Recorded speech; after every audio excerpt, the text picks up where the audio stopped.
आजच्या धड्याचं नाव आहे विराम चिन्हे. विराम म्हणजे थांबणे. विराम चिन्हे मराठीमध्ये सुरुवातीला नव्हते, पण नंतरच्या काळात इंग्रजांच्या संपर्कात आल्यानंतर आपल्या मराठी भाषेमध्ये विराम चिन्हे वापरण्याचा प्रघात चालू केला. आणि तो प्रघात चालू केला मेजर कॅन्डी या व्यक्तीनं. कोणी? Major Candy. पाहता, विराम चिन्हे म्हणजे थांबण्याचे ठिकाण. मग किती किती कोणत्या ठिकाणी किती आणि कसं थांबावं यांचे जो नियम आहे तो नियम म्हणजे विराम चिन्हे. पाहता, विराम चिन्हांमध्ये पहिला येणार आहे तो म्हणजे पूर्णविराम. पूर्णविराम. पाहता, पूर्णविराम म्हणजे आपण इंग्लिश मध्ये त्याला म्हणतो फुल स्टॉप. काय म्हणतो आपण त्याला?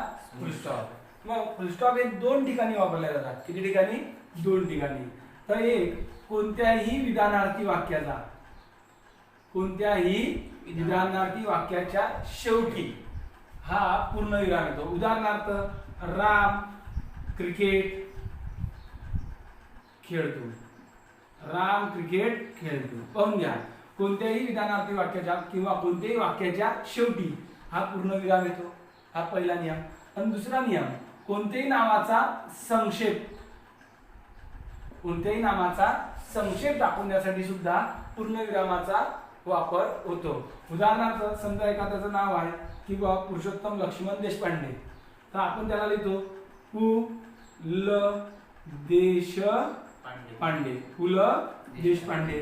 पाहता, विश्वजित जगदीशसिंग चुंगडे.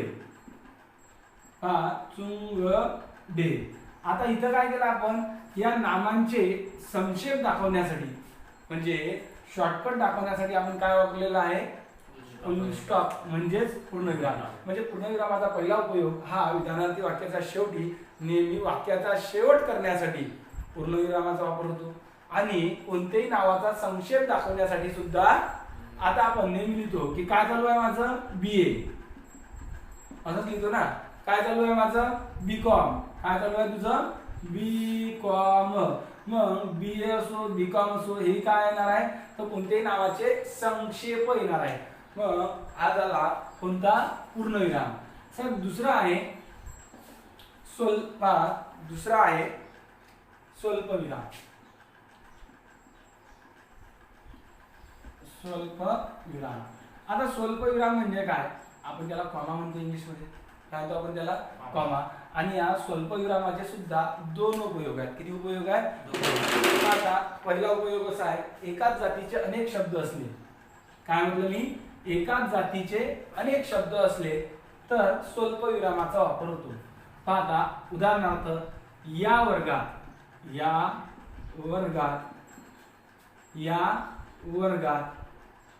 राम, श्याम, हरी तसेच माधव उपस्थित आहेत. पाहता, या वर्गात कोण कोण उपस्थित आहेत? या वर्गात राम, श्याम, हरी तसेच माधव. म्हणजे एकाच जातीचे अनेक, म्हणजे मग मानव जात असो, त्याच्यात पुरुष असो अथवा स्त्री असो, एकाच जातीचे अनेक शब्द एकाच वाक्यात दाखवण्यासाठी स्वल्प विरामाचा उपयोग होतो. उदाहरणार्थ दुसरं, आमच्या बागेमध्ये जाई, जुई, शेवंती, गुलाब, आणखी काही बेशरम, या प्रकारचे फुलझाडे लावलेली आहेत. म्हणजे एकाच जातीचे अनेक शब्द आपल्याला जर दाखवायचे असेल तर कुणाचा वापर होतो? स्वल्पविरामाचा. हा पहिला उपयोग. दुसरा उपयोग हा मित्र की संबोधनापूर्वी किंवा संबोधना नंतर याचा उपयोग होतो. मग संबोधन आता पहा, राम म्हणाला,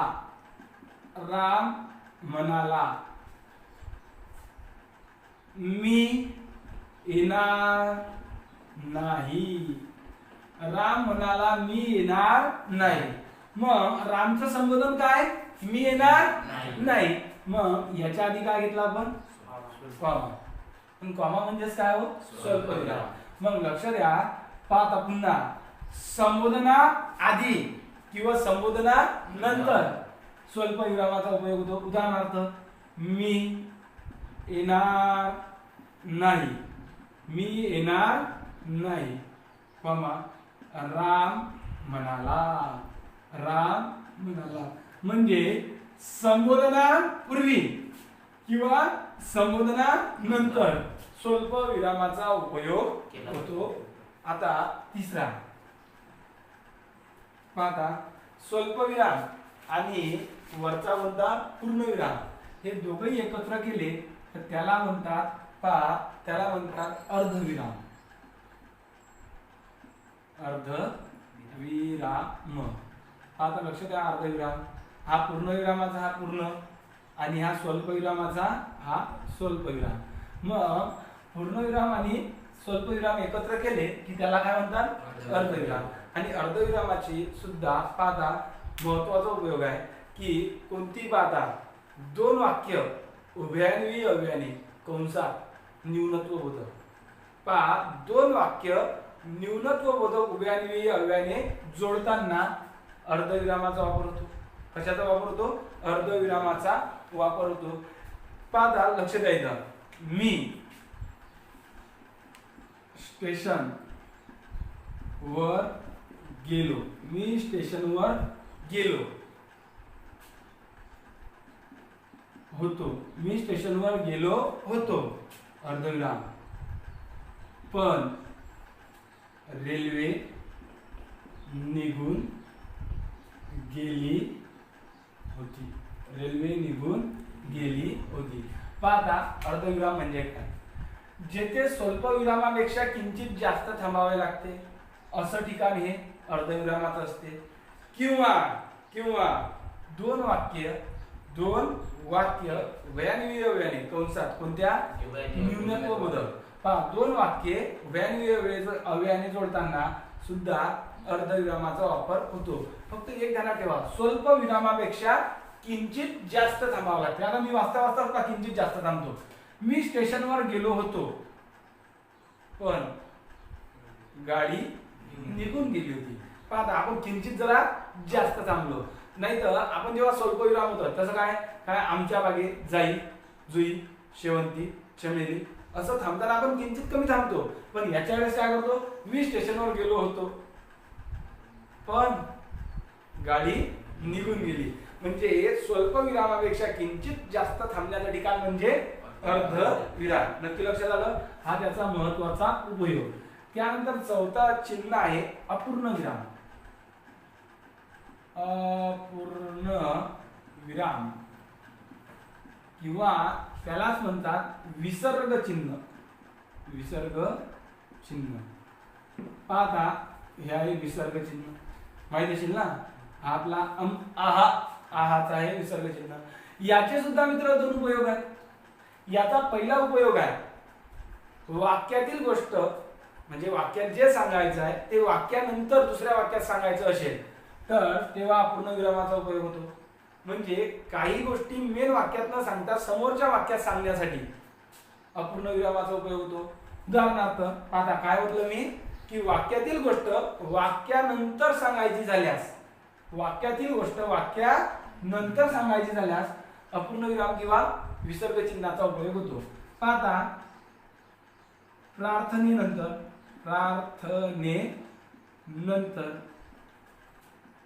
पुढील विद्यार्थ्यांनी मुख्याध्यापकांना भेटावे. काय म्हणते तो? प्रार्थनेनंतर पुढील विद्यार्थ्यांनी मुख्याध्यापकांना भेटावे. पण कोण? राम, श्याम, कोण? हरी व विश्वजित. आता लक्ष द्या, प्रार्थनेनंतर पुढील विद्यार्थ्यांनी मुख्याध्यापकांना भेटावे. म्हणजे मेन वाक्य काय रे भूषण? हे वाक्य आहे की प्रार्थनेनंतर पुढील विद्यार्थ्यांनी मुख्याध्यापकांना भेटावे. कारण यांनी प्रार्थनेमध्ये जास्तच चंगळ केला. बरोबर आहे ना? नेहमी असे ना आपली प्रार्थना झाल्यानंतर आपला पीटीचा मास्तर म्हणत होता, ते पीटीचे सर म्हणत होते ना की प्रार्थनेनंतर पुढील विद्यार्थ्यांनी मुख्याध्यापकांना भेटावे. मग हे मेन वाक्य झालं. आणि जे बोलायचं आहे कोण भेटावं? वाक्याच्या जे सांगायचे आहे ते वाक्यानंतर सांगायचे असल्यास कोणत्या अपूर्ण विराम किंवा विसर्ग चिन्हाचा उपयोग होतो. नक्की लक्षात येत आहे. हा पहिला. आणि दुसरा, नाटकी संवाद लिहिण्यासाठी. कोणते संवाद? नाटकी संवाद लिहिण्यासाठी विसर्ग चिन्हाचा किंवा अपूर्ण विरामाचा वापर होतो. नानासाहेब, नानासाहेब, मी पण गावाला येणार. मी पण गावात. नानासाहेब म्हणजे काय? ते पेशवे नानासाहेब. हे लहानपणी ते त्यांच्या वडिलांना बाजीरावला म्हणत होते. काय? नानासाहेब म्हणे मी पण गावाला येणार. काय? बाजीराव. नाही. आता ते कसं आहे? आता हा एक नानासाहेब आहे. नानासाहेब काय म्हणतात? मी पण गावाला येणार. बाजीराव म्हणतात नाही, तू यायचं नाही. नानासाहेब, मी येणारच. बाजीराव, तू यायचं नाहीच. मग असे नाटकी संवाद लिहिण्यासाठी कशाचा उपयोग होतो? अपूर्ण विरामाचा किंवा विसर्ग चिन्हाचा. स्क्रिप्ट जे आहे ना. मग सलमान, मी गावाला येणार. शाहरुख येऊ देणार नाही. बरोबर. हे काय झाले आपले? तर अपूर्ण विरामाचा उपयोग. सांगा, पहिला काय सांगितलं मी?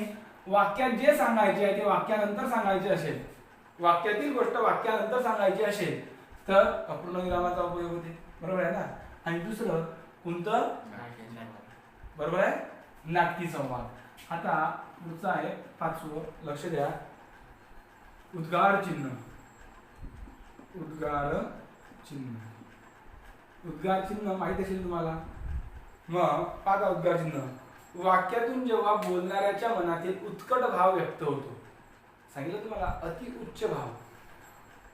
वाक्यात काय बोललं? वाक्यातून जेव्हा बोलणाऱ्याच्या मनातील उत्कट भाव व्यक्त होतो तेव्हा उद्गार चिन्ह वापरल्या जाते. म्हणजे त्याच्या मनातील भावना एका शब्दात व्यक्त होतात आणि एका शब्दात व्यक्त झाल्यानंतर आता अरे रे रे, हळू सायकल चालव. मग आता अरे रे रे हा माझ्या मनातला उत्कट भाव आहे. पण लिहिताना तो उत्कट भाव असं म्हणू शकतो का? अरे रे रे कंसात उत्कट भाव. काय असं? अरे रे रे खूप दुःख झालं असं काही लिहू शकतो का? नाही. बोलणाऱ्याच्या मनातील उत्कट भाव व्यक्त केल्यानंतर तो उत्कट भावच आहे हे दाखवण्यासाठी उद्गार चिन्हाचा वापर होतो. मग आता लक्ष द्या. बोलणाऱ्याच्या मनातील उत्कट भाव व्यक्त करण्यासाठी उद्गार चिन्हाचा उपयोग होतो. बापरे, केवढा मोठा साप पाहता. मोठा साप पाहिला विश्वजितनं पण तो म्हणते बापरे, केवढा मोठा साप. का तो असा म्हणणार बापरे, उद्गारार्थी चिन्ह, केवढा मोठा साप नाही.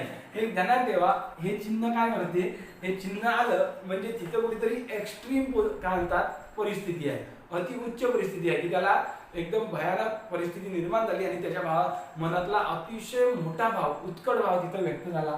किंवा आपल्या समोर एखादा पडला, आपण म्हणतो अरे रे, हळू, थोडा हळू. आपण समजा ऋतिक आपल्या समोर पडला तर आपण अरे रे ऋतिक हळू सायकल चालव. बरोबर आहे ना. मग हे काय झालं? उद्गार चिन्ह. बोलणाऱ्याच्या मनातील. आता उद्गार चिन्हाबद्दल मी जास्त बोलणार नाही कारण की त्याच्यावर एक प्रेड गेलेला आहे की मनातील भावना, मग त्या उत्कट भावना, मनातील उत्कट भावना जेव्हा एका शब्दात व्यक्त होतात तेव्हा त्याला केवळ प्रयोगी अव्यय किंवा उद्गारार्थी अव्यय असे म्हणतात. आणि त्याचे 9 प्रकार घेतलेले आहेत. किती प्रकार? 9. मग ते हर्ष असो, दुःख असो, शोक असो, काही असो, अशा अनेक ज्या काही आश्चर्य असो, विस्मय असो, अशा भावना त्याच्यात दाखवल्या जातात. मग गमतीमध्ये आपण म्हटलं होतं काय, रस्त्यानं चाललो आपण आणि एकदम आपल्या समोर सलमान खान उभा राहिला तर आपण अरे बापरे, कोण? सलमान. तर ही काय होणार आहे? उद्गारार्थी वाक्यामध्ये उद्गारार्थी चिन्ह. चला पुढचा आहे प्रश्नचिन्ह. प्रश्नचिन्ह. प्रश्नचिन्ह म्हणजे हा क्वेश्चन मार्क. जेव्हा एखाद्या वाक्यात प्रश्न विचारायचा आहे तेव्हा हे चिन्ह येते. प्रश्न विचारण्यासाठी वापरण्यात येणाऱ्या चिन्हाला प्रश्नचिन्ह असे म्हणतात, जे ऋषिकेश नेहमी आपल्या चेहऱ्यावर असते. बरोबर आहे ना. कोणतं चिन्ह? नेहमी आपल्या तोंडावर असतेच ना भूषण. कोणतं? प्रश्नचिन्ह. हे प्रश्नचिन्ह काय? हा, रारंगढांग. रारंगढांग ही कादंबरी कोणी लिहिली? कोणी लिहिली? पाहता, रारंगढांग ही कादंबरी कोणी लिहिली? बरोबर ना? पृष्ठ नाही. आणि प्रश्न विचारला ना, प्रश्न विचारण्यासाठी प्रश्नचिन्ह येतो. काय? संत गाडगे बाबा अमरावती विद्यापीठाची स्थापना कधी झाली? प्रश्नचिन्ह. प्रश्न विचारण्यासाठी जे चिन्ह येते त्याला प्रश्नचिन्ह असे म्हणतात. हे झाला आपला प्रश्नचिन्हाचा एकदम सोपी विषय आहे ते. त्यानंतर 7वां आहे अवतरण चिन्ह. अवतरण चिन्ह. मग अवतरण चिन्ह पाहता, अवतरण चिन्ह कोणतीही गोष्ट हायलाइट करायची असेल, कोणतीही गोष्ट वेगळी दाखवायची असेल तर अवतरण चिन्हाचा उपयोग होतो. कोणतीही गोष्ट वाक्यामधून वेगळी दाखवण्यासाठी ज्या चिन्हाचा उपयोग होतो त्याला अवतरण चिन्ह असे म्हणतात. मग अवतरण चिन्हाचे 2 प्रकार, एकेरी अवतरण चिन्ह आणि दुहेरी. आता वाक्यातील एकच शब्द वेगळा दाखवायचा असेल, वाक्यातील एकच शब्द वेगळा दाखवायचा असेल तर तेव्हा एकेरी अवतरण येते. आणि वाक्याचं वाक्य वेगळं दाखवायचं असेल, वाक्याचं वाक्य वेगळं दाखवायचं असेल तर दुहेरी अवतरण चिन्ह येते. उदाहरणार्थ पाहता, काय? पुणे हे विद्येचे माहेर घर आहे. आता आपल्याला कोणी म्हटलं की बा काय अंडरलाईन करा. आता माहित आहे का मित्र काय झालं? आपला हा जो आहे ना अवतरण चिन्हात आपण अन्याय करत आहोत. कोणता शब्द? हा, पुणे विद्येचे माहेरघर आहे असं म्हटलं की बस हायलाइट करा माहेरघर. तर आपण आता ऋषिकेश काय करतो? अंडरलाईन करतो. अंडरलाईन. साहेब अंडरलाईन करणे हा विषय चुकीचा आहे ना. कारण की कोणताही शब्द जर वाक्यात वेगळा दाखवायचा असेल, एक शब्द दाखवायचा असेल तेव्हा काय येणार आहे? एकेरी अवतरण. मग एकेरी अवतरण म्हणजे हे एकटं अवतरण. बरोबर आहे? एकेरी अवतरण म्हणजे हे एकटं. काय?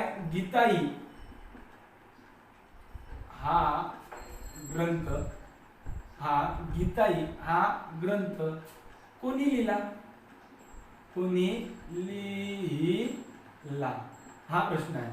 आणि मला फक्त इथलं गीताई वेगळं दाखवायचं आहे तर मी काय करणार? असा गीताई हा ग्रंथ कोणी लिहिला म्हणजे वाक्यातील एकच शब्द वेगळं दाखवण्यासाठी एकेरी अवतरण येते. कोणतं अवतरण येते? एकेरी अवतरण. मग ते एकेरी अवतरण असं असते.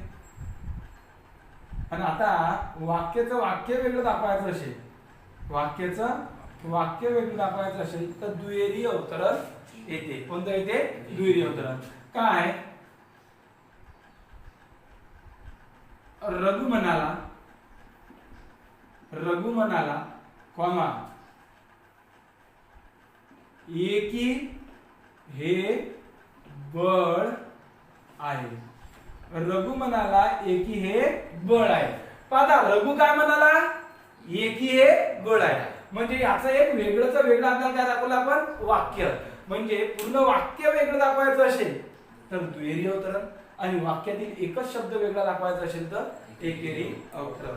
म्हणजे पहा, कोणताही घटक वेगळा दाखवण्यासाठी अवतरण चिन्हाचा उपयोग होतो आणि त्या वेगळा दाखवणाऱ्या शब्दामधला एकच शब्द जर वेगळा दाखवायचा असेल तर एकेरी अवतरण आणि वाक्याचं वाक्य वेगळं दाखवायचं असेल तर दुहेरी अवतरण वापरले जातात. त्याने काही लोक दुहेरीला असं म्हणतात की बोलणाऱ्याच्या तोंडचे शब्द जसेच्या तसे दाखवण्यासाठी, बोलणाऱ्याच्या तोंडचे शब्द जसेच्या तसे दाखवण्यासाठी अवतरण चिन्हाचा उपयोग होतो. कोणत्या? दुहेरी. चला 8वा आहे संयोग चिन्ह. कोणतं चिन्ह? संयोग चिन्ह. संयोग या शब्दाचा अर्थ आहे जोडणे. मग याचे सुद्धा 2 उपयोग आहेत. प्रत्येकाचे लक्षात येऊन आलं तुम्हाला की प्रत्येकाचे सरासरी किती उपयोग आहेत?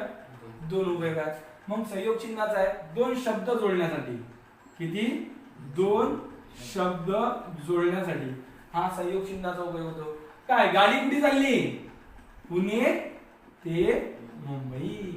अरे गाडी कुठे चालली, पुणे ते मुंबई, हे दोन शब्द जोडले. चला मराठीमध्ये वर्णाचे किती प्रकार आहेत पहा. लघु, गुरु.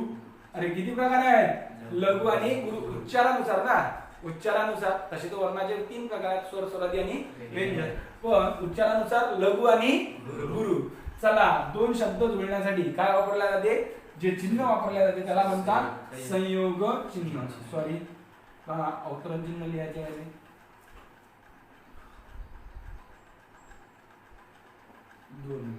सॉरी हे झाले एकेरी. आणि दुसरं काय आहे, आता संयोग चिन्ह म्हणजे फक्त डॅश. फक्त काय असते, डॅश. आणि त्याचे किती प्रकार सांगितले, 2. 2 शब्द जोडण्यासाठी संयोग चिन्हाचा उपयोग होते. चला गाडी कुठे चालली, खामगाव ते आपली लेवल असते, खामगाव ते अकोला. म्हणजे 2 शब्द जोडण्यासाठी, 2 शब्द जोडण्यासाठी जे चिन्ह येते त्याला संयोग चिन्ह असे म्हणतात. त्यानंतर मित्र हा झाला त्याचा पहिला उपयोग. आणि दुसरा उपयोग, एखादं वाक्य लिहिताना, एखादं वाक्य लिहिताना त्या वाक्यातील एखादा शब्द जर अपूर्ण राहत असेल तर तिथं सुद्धा काय येणार आहे, संयोग चिन्ह येणार आहे. पहा उदाहरणार्थ, डॉक्टर बाबासाहेब आंबेडकरांनी. आता सॉरी, आता समजा हे एखादं वाक्य आहे, हे आपला काय पेज आहे. आता लिहिणं चालू करू मी. डॉक्टर बाबासाहेब आंबेडकरांनी. डॉक्टर बाबासाहेब आंबेडकरांनी. पहा नाग, आता शब्द लिहिला जाते का, नाही. मग नागपूर येथे धर्मांतर तर केले. आता डॉक्टर बाबासाहेब आंबेडकरांनी कुठे धर्मांतर केले, नागपूर. पण हे वाक्य लिहिताना हा नाग लिहिल्यानंतर वाक्यात जागा आहे का, नाही. म्हणजे एखादं वाक्य लिहिताना त्या वाक्यातील एखादा शब्द जर अपुरा पडत असेल तर तो अपुरा शब्द पडला तिथं जो चिन्ह वापरले जाते त्याला काय म्हणतात, संयोग चिन्ह. कोणतं चिन्ह, संयोग चिन्ह. म्हणजे वाक्यात जागा कमी पडत असेल तिथे संयोग चिन्ह येते, आणि 2 शब्द जोडायचे असतील तर तिथं संयोग चिन्ह येते. त्यानंतर आहे अपसारण चिन्ह. अपसारण चिन्ह दिसते ना बरोबर आपल्याला कॅमेरा. अपसारण चिन्ह. आता अपसारण चिन्ह म्हणजे काय, मोठी डॅश. कशी डॅश, मोठी. बोलता बोलता विचार मालिका तुटल्यास, हा प्रश्न जसाचा तसा आहे. त्या बोलता बोलता विचार मालिका तुटल्यास अपसारण चिन्ह येते. काय, विश्वजित एसएससी मध्ये म्हणजे 10वी मध्ये एसएससी मध्ये पास झाला. विश्वजित एसएससी मध्ये पास झाला पण डॅश. आता विश्वजितची अशी गत आहे, विश्वजितला 10वी मध्ये 36 भेटले.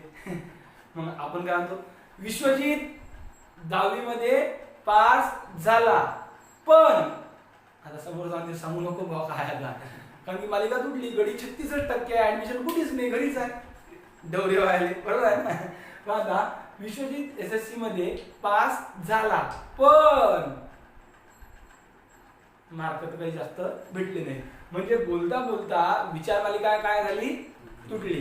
पहा उदाहरणार्थ आहे, मीनाक्षी शालांत परीक्षेत उत्तीर्ण झाली पण मेरिट मध्ये आली नाही.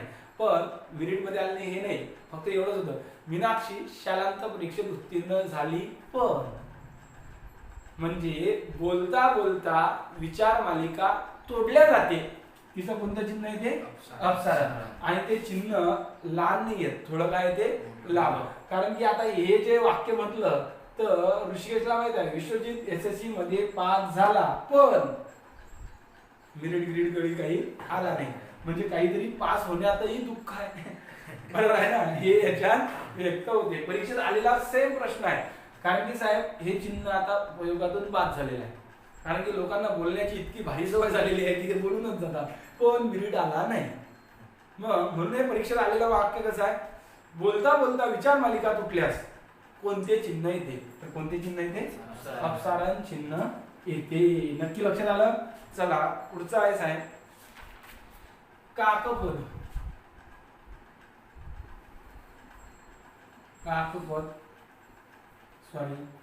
काकपद काही लोक त्याला म्हणतात लोप चिन्ह. काय म्हणतात त्याला? लोप चिन्ह. तर काही लोक त्याला म्हणतात लोप निदर्शक चिन्ह. पाहता काय होते माहिती आहे का, कधी कधी लिहिता आपण लिहितो, ते लिहिताना आपला एखादा शब्द लिहायचा राहतो, पण शब्द लिहायचा राहिल्यानंतर त्या जागी जे चिन्ह येते त्याला म्हणतात लोपपद किंवा काकपद किंवा लोपपद. आता पहा, काकपद लोपचिन्ह, काय म्हणलं मी? लोपचिन्ह, लोपचिन्ह नाही, सॉरी हंसपद. सॉरी मित्र, पाहता काकपद किंवा हंसपद किंवा लोप निदर्शक चिन्ह. आता काकपद म्हणजे कावड्याचं पद. मग काही लोक म्हणतात कावळा वाईट आहे, कावड्याचं नावही काढू नका, मग हंस घ्या. तर त्याला काही लोकांनी नाव काय दिलं? हंसपद. पाहता ते असं आहे का, ते जुन्या काळी नाटक होतं मोगलीचं, आणि त्याचं ते हत्यार होतं ना, ते हत्यार म्हणजे कोणतं पद? हंसपद. ऐका, पाहता कर्मवीर भाऊराव पाटील. वाक्य जागा तुम्ही आता काय? कर्मवीर भाऊराव पाटील यांनी रयत संस्थेची स्थापना केली. आता कर्मवीर भाऊराव पाटील यांनी रयत संस्थेची स्थापना केली.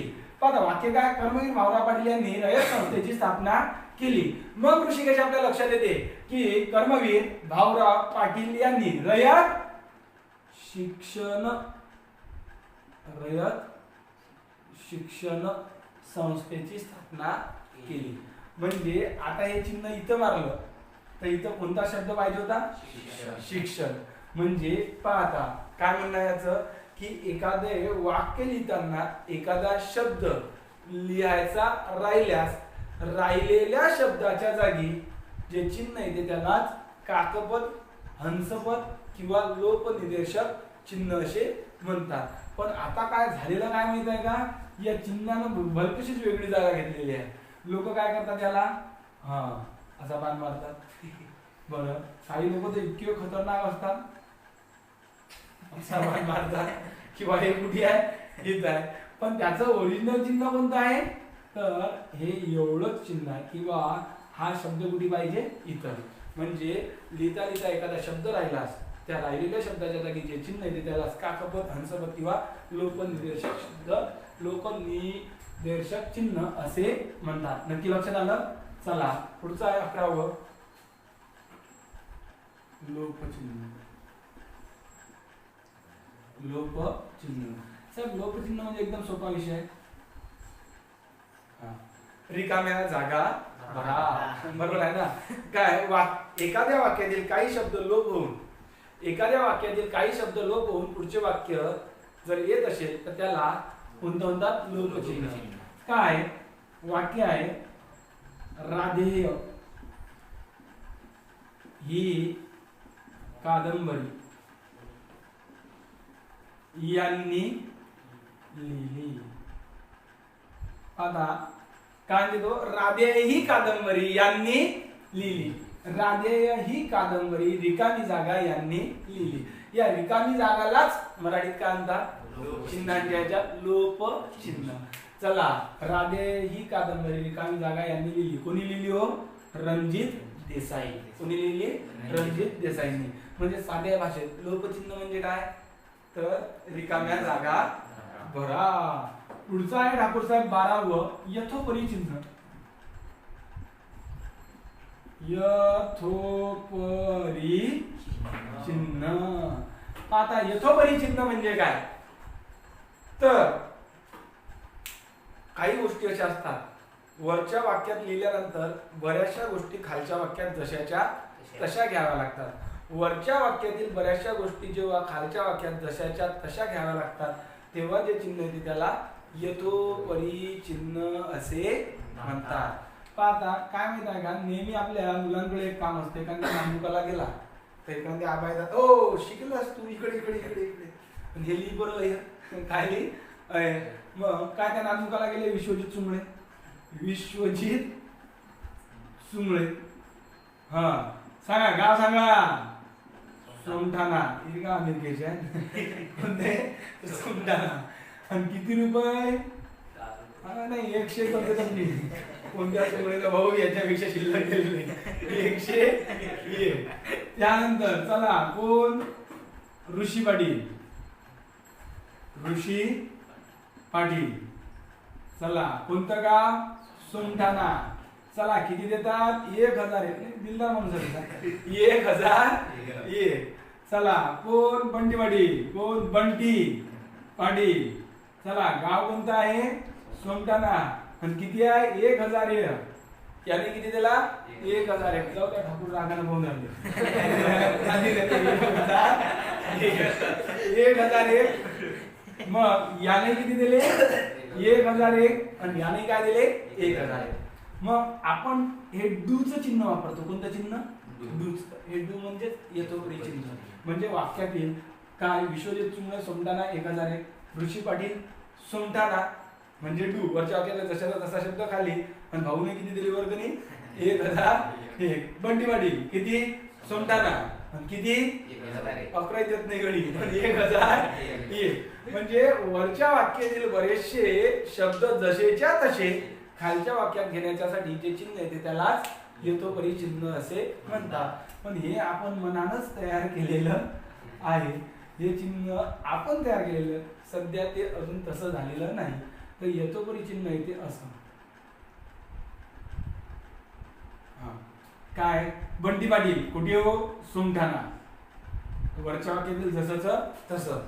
हा किती दिले, 1001. चला हे झालं यथोपरी चिन्ह. चला बंटी पाटील कुठे हो, सोमठाणा. हा किती दिले हो, 1001. माहित आहे का याच्या जागी आपल्या लोकांनी ह्या का चालू केलेला आहे, कारण की जर सोमठाणा लिहायला पुरते पण हे लिहायला निवडत. जे ओरिजिनल यथोपरी चिन्ह आहे ना, सोमठाणा लिहिणं लवकर होते पण हे लवकर होत नाही. म्हणून लोकांनी आता पुढच्या काळात यथोपरी चिन्ह असं येऊ शकते, कारण की बदल हा निसर्गाचा नियम आहे, तो बदलणार आहे. चला लक्षात आलं का. पण याला अजून मान्यता नाही. वरील वाक्यातील बरेचसे शब्द जसेच्या तसे खालच्या वाक्यात घेण्यासाठी यथोपरी चिन्हाचा उपयोग होतो. त्यानंतर मित्र 13वं चिन्ह आहे ते म्हणजे विकल्प चिन्ह. कोणतं चिन्ह, विकल्प चिन्ह.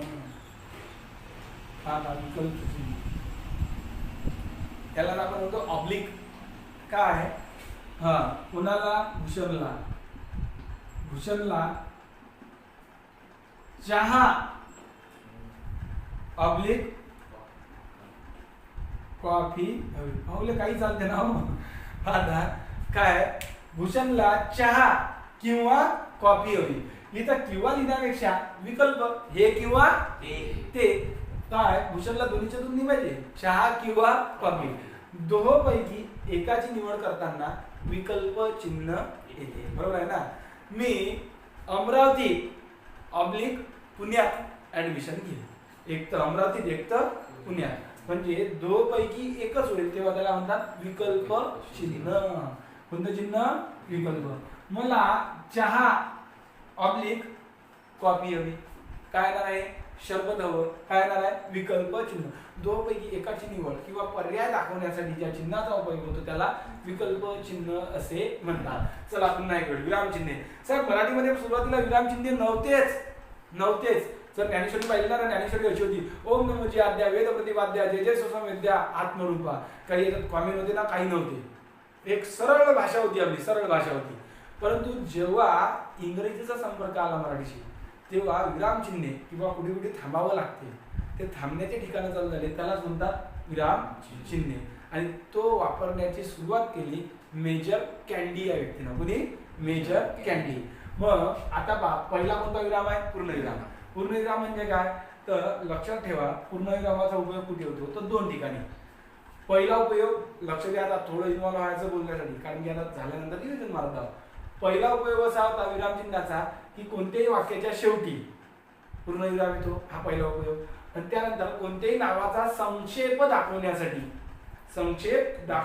या चिन्हाचा उपयोग होतो. काय महाराष्ट्राचे माजी गृहमंत्री आर पाटील होते. आर फुल स्टॉप पाटील, बरोबर आहे ना. कोणत्याही नावाचा संक्षेप काय साष्टांग नमस्कार विनंती विशेष की सानविवी. काय साष्टांग नमस्कार विनंती विशेष. कोणत्याही नामाचा संक्षेप दाखवण्यासाठी या चिन्हाचा उपयोग होतो. पहा दर साल दर शेकडा म्हणजे पहा कोणत्याही नावाचा संक्षेप दाखवण्यासाठी कोणत्या चिन्हाचा उपयोग होतो? पूर्णविरामात या चिन्हाचा उपयोग होतो. पुढचं स्वल्पविराम. एकाच जातीचे अनेक शब्द दाखवण्यासाठी स्वल्पविरामाचा उपयोग होतो. माझ्याकडे मर्सिडीज ऑडी रॉल्स रॉयल्स या प्रकारच्या गाड्या नाहीत. बरोबर आहे ना. काय झाले? स्वल्पविराम. एकाच प्रकारचे अनेक शब्द दाखवण्यासाठी या चिन्हाचा उपयोग होतो. हा झाला पहिला उपयोग. दुसरा उपयोग कोणता हो? संबोधना आधी किंवा संबोधना नंतर हा चिन्ह येतो. म्हणजे आपण पहिला राम म्हणाला कॉमा एकी हे बळ आहे किंवा एकी हे बळ आहे कॉमा राम म्हणाला. संबोधना पूर्वी किंवा संबोधना नंतर हे चिन्ह येते. अर्धविराम काय येणार आहे?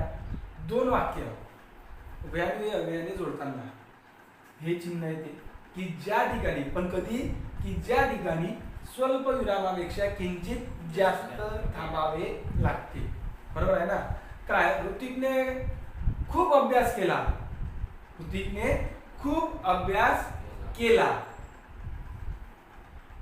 अर्धविराम पण परीक्षेलाच गेला नाही. काय झालंय? अर्धविराम. मी स्टेशनवर गेलो अर्धविराम पण गाडी निघून गेली होती. म्हणजे इथं अर्धविरामापेक्षा किंचित जास्त थांबावं लागते. प्रश्न आलेला म्हणजे एमपीएससी ला की दोन वाक्य उभ्याने जोडताना कोणते चिन्ह येते? अर्धविराम. पुढचं अपूर्णविराम किंवा विसर्ग चिन्ह. अपूर्णविराम किंवा विसर्ग चिन्ह याचा पहिला उपयोग वाक्यातील गोष्टी वाक्यानंतर सांगायच्या झाल्यास अपूर्णविराम येते. आज शिकवणीचा वर्ग झाल्यानंतर पुढील विद्यार्थ्यांनी इथंच थांबावे. मग काय दिला मी? विसर्ग चिन्ह. बंटी, ऋतिक, भूषण, विश्वजित आणि ऋषी. मग वाक्यातील गोष्टी मी वाक्यानंतर सांगितल्या. दुसरा विसर्ग चिन्हाचा उपयोग होतो की नाटकी स्वरूपातील संवाद दाखवण्यासाठी अपूर्णविरामाचा वापर होतो. वाक्य घेतले आपण. काय? दादासाहेब मी कार्यक्रमाला आहे. खाली ताई साहेब यायचं नाही. बरोबर आहे ना. काय आलंय? विसर्ग चिन्ह. पुढचं उद्गार चिन्ह. मनातील उत्कट भाव व्यक्त करताना हे चिन्ह. अरे बापरे एवढा मोठा ऋतिक उद्गार चिन्ह. त्यानंतर प्रश्न चिन्ह सांगितलं ठाकूर साहेब जे आताही आपल्या चेहऱ्यावर आहे. प्रश्न विचारण्यासाठी जे चिन्ह येते त्याला प्रश्न चिन्ह असे म्हणतात.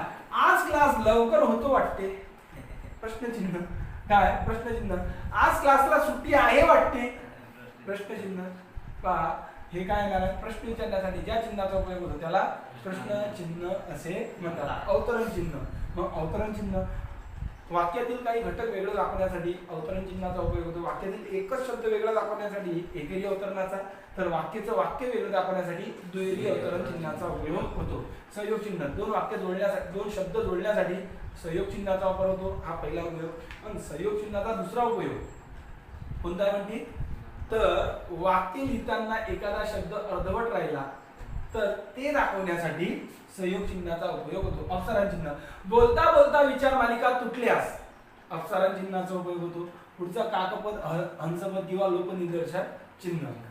या चिन्हाचा उपयोग कधी होतो की लिहिता लिहिता एखादा शब्द लिहायचा राहिल्यास राहिलेल्या शब्दाच्या जागी जे चिन्ह आहे त्याला काकपद, हंसपद किंवा लोपनिदर्शक चिन्ह असे म्हणतात. लोपचिन्ह म्हणजे रिकाम्या जागा भरा आणि यतोपरी चिन्ह म्हणजे वरील वाक्यातील बराचसा घटक खालच्या वाक्यात जसाचा तसा घेण्यासाठी यतोपरी चिन्हाचा उपयोग होतो. आणि पुढचा विकल्प चिन्ह पर्याय दाखवण्यासाठी विकल्प चिन्ह येते. विश्वजित उद्या शाईन ऑब्लिक स्प्लेंडर घेणार आहे. एक तर शाईन घेणार, एक तर गुडेबा म्हणता स्प्लेंडर घे आणि हा म्हणते शाईन घेऊ.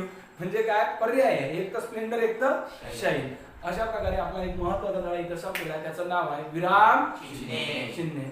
या मग धन्यवाद.